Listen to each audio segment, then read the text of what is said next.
using a beautifully marbled cut today. Gently lift it, letting the excess moisture drain before the sear. Next, we carefully add the peppercorns to our mortar, ensuring we capture that essential aroma. Then we begin to grind.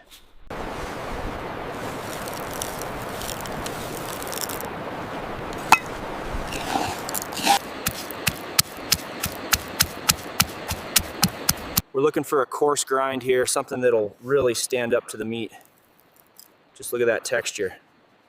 We'll apply this freshly ground mixture evenly across the surface. Don't be shy, this is where the flavor really builds.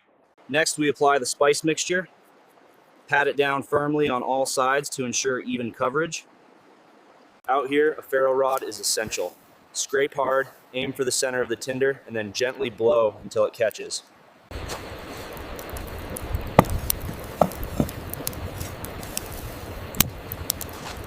Now for the good stuff. A healthy dose of olive oil on the preheated stone.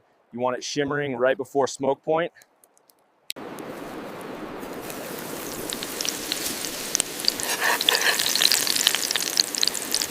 Now we carefully place the seasoned beef directly onto the searing hot stone.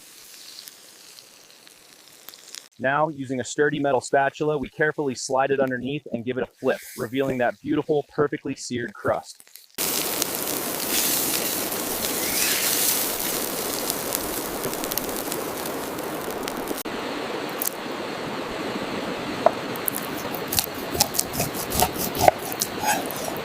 With the mountains as our backdrop, we slice into the perfectly rested roast, revealing that juicy, medium-rare interior.